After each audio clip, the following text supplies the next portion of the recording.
Penguin Random House Audio presents The Light We Carry, Overcoming in Uncertain Times. Read for you by the author, Michelle Obama.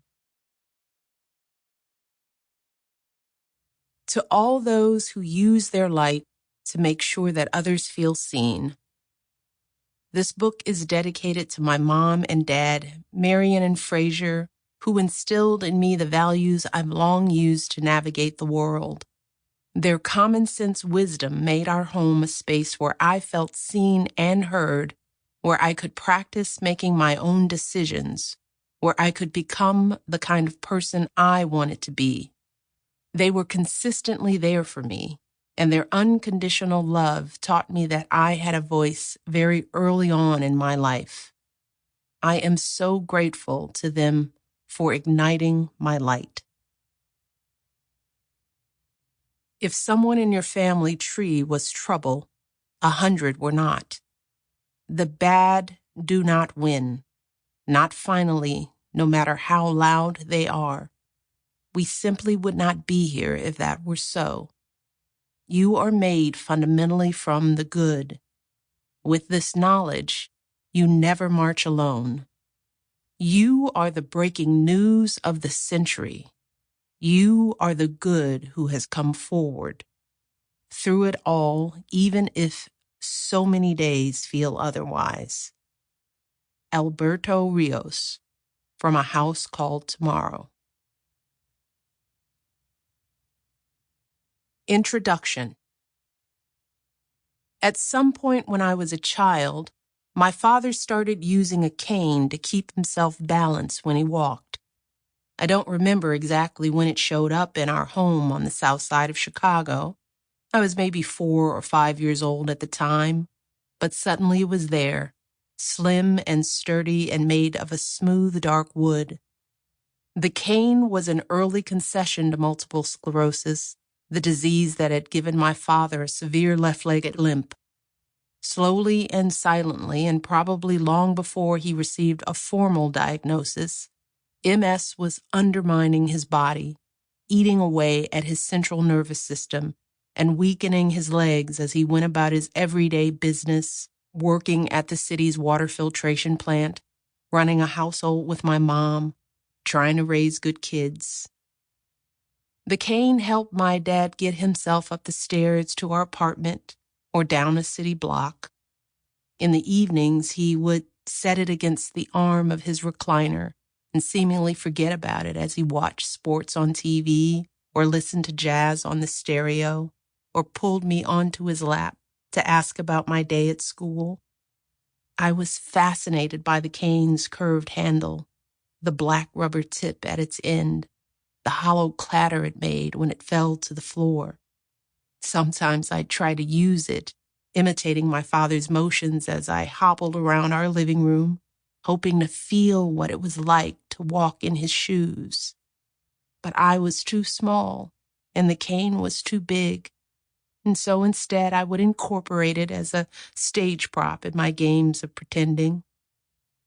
As we saw it in my family, that cane symbolized nothing.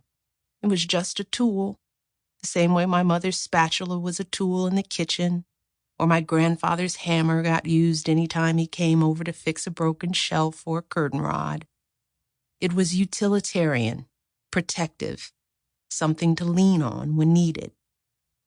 What we didn't really want to acknowledge was the fact that my father's condition was gradually growing worse, his body quietly turning on itself. Dad knew it, Mom knew it.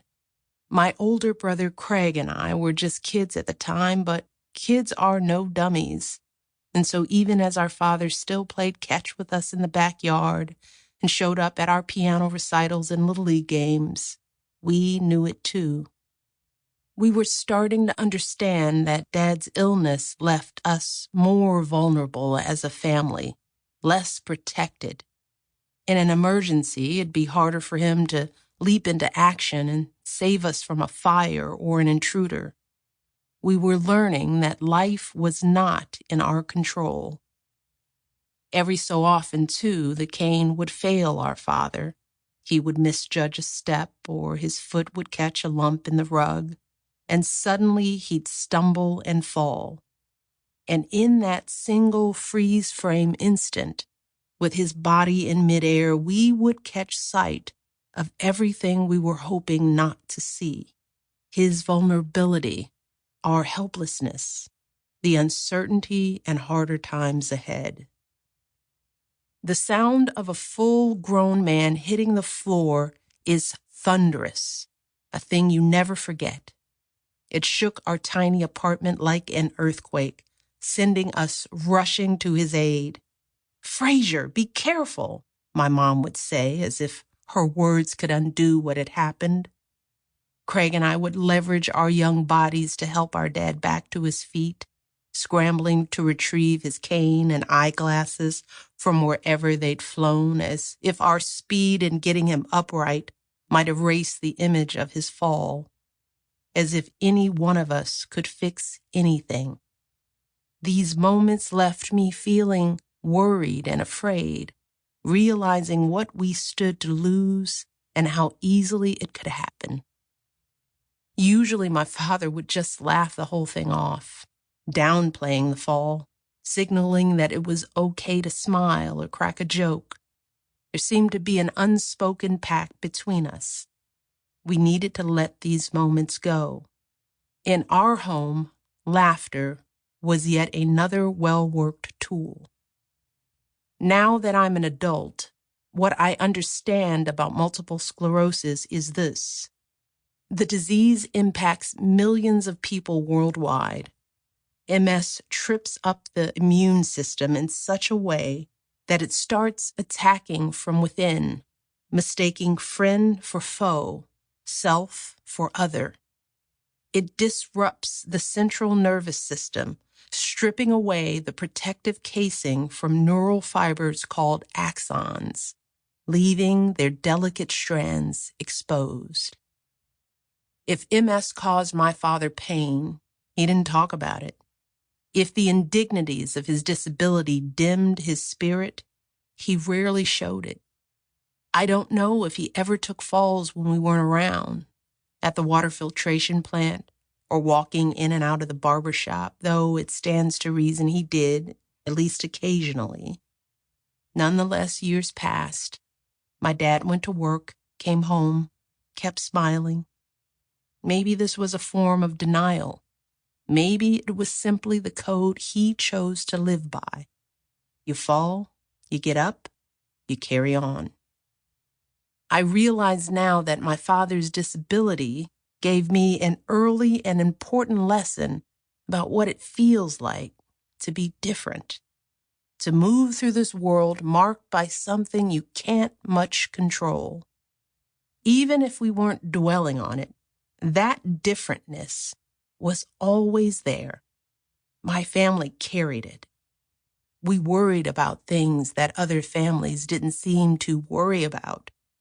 We were watchful in ways it seemed others didn't need to be. Going out, we quietly sized up the obstacles, calculating the energy it would take for my father to cross a parking lot or navigate his way through the bleachers at Craig's basketball games. We measured distance and elevation differently. We viewed sets of stairs, icy sidewalks, and high curbs differently. We assessed parks and museums for how many benches they had, places where a tired body could rest. Everywhere we went, we weighed the risks and looked for small efficiencies for my dad. We counted every step. And when one tool stopped working for him, its utility dwarfed by the strength of his disease, we'd go out and find another. The cane replaced by a pair of forearm crutches, the crutches replaced eventually by a motorized cart and a specially equipped van that was packed with levers and hydraulics to help make up for what his body could no longer do. Did my father love any of these things or think they solved all his problems? Not at all. But did he need them? Yes, absolutely. That's what tools are for. They Sample complete. Ready to continue?